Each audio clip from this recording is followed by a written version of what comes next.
7:39. Here's Jane Pauley. Composer John Williams has won 4 Oscars, 14 Grammys, 19 Academy Award nominations. His newest score is for the Steven Spielberg-directed adventure movie Indiana Jones and the Temple of Doom. Among Williams' movies are E.T., Superman, Jaws, Star Wars, Close Encounters, and Raiders of the Lost Ark.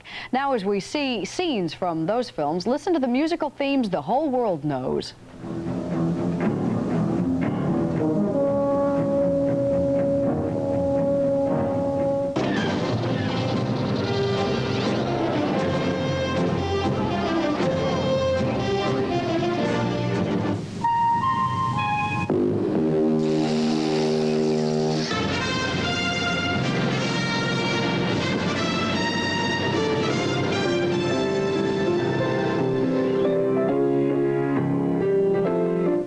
John Williams has carried his musical theme from Raiders of the Lost Ark over into the new movie Indiana Jones and the Temple of Doom. I asked him if he composes at the piano. I use the piano a little bit for composing, but really not very much. I sit at the piano and maybe play a few notes to check the pitch of my inner ear in a very quiet room. I'll play a phrase a little bit, but I write instrumental music, or try to.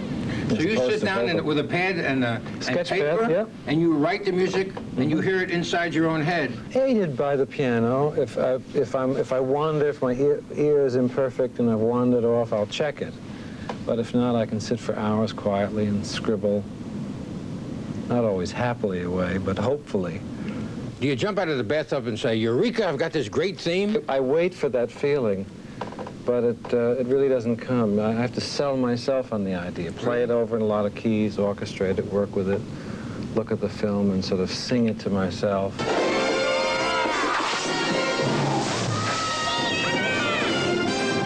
When Steven Spielberg comes to you and says, "I want you to do the score for Indiana Jones," how much information about the film does he give you? A lot of people will offer a script. You ask particularly about Steven. Other directors will give you a script. I try not to read a script because it suggests too much to the inner eye. I'd rather see it in a more kind of, with a clean slate, just walk in the room and see the film. I will look at it and... In other words, he calls you and says, "I want you to save time, I want you to do Indiana Jones, and I will show you the movie with the dialogue but no music." I'll show you the movie when I finish shooting it. Come see it when it's done, when we've had a first cut, it's fairly well edited, and we'll look at it together. That's usually the process. And then we talk about where we're going to put music in the film, and just as importantly, where not. And we can then take any isolated sequence that's going to be accompanied by music and discuss all the details of it. Should it be loud here? Should it be soft? Should it be quick? Should it be slow? Should it be pretty? Should it be electronic, vocal, choral? Will it be atmospheric? Will it be even audible or not? Will it be something that will accompany the wind but be softer than the wind, but just be there to make the wind sound like wind but also magic, scary maybe, or a warm wind that invites and seduces, tricks and artifice of all kinds that we can conjure. John, can I have a fast resume on your life and career? Very quickly, I began playing piano at age 8 and studied fairly seriously until I was in my mid-teens, when I shifted into a kind of high gear of musical study. And I was interested really in first piano and second orchestration. I used to orchestrate as a kid for no real reason. I bought books on orchestration and became fascinated with that, and would write little arrangements of tunes for kids in school and junior high school and high school, and would be fascinated when it would work and sound right. And because my father was a professional musician, I was introduced to good teachers. I had good teaching and studied as a youngster fairly seriously. In the 1950s, when I went to California, the film studios maintained staff orchestras in those years, and there was opening for piano at Columbia Pictures.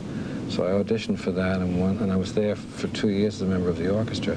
And that was the first chance I'd seen, or had really, to see the process of people conducting an orchestra while the film was running.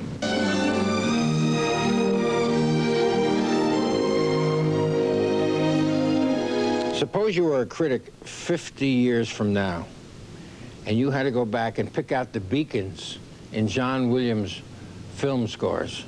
What are, say, 2 of the beacons that you wish would be remembered? I'm glad you used the word wish, because I would wish something would be.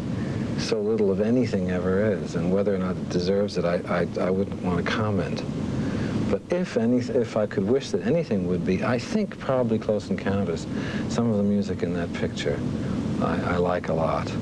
And I love the film a lot. I love what it said and what it suggested, if not promised. And some of that feeling in the film, I think, found its way in some of the stuff that I put together for it. Perhaps that one. The last 10 or 15 minutes of it, where there's a thread of When You Wish Upon a Star in it, just suggested here and there. I don't know if you've noticed it or anyone else ever did.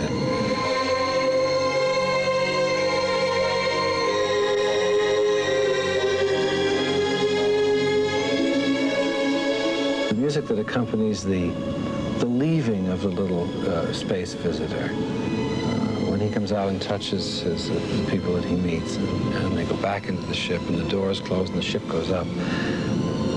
In short, the music after the communication of the machines. The orchestra accompanies all of the rest of the film. I suppose maybe 15 minutes, or maybe as much as 20 minutes of it. That's played orchestrally from that point on. That's the music it has in it what I feel so good about. A week-long series around Indiana Jones and the Temple of Doom continues tomorrow with the leading lady, Kate Capshaw. And Bryant will be back in a moment to look at sexual stereotypes in the 80s after a message.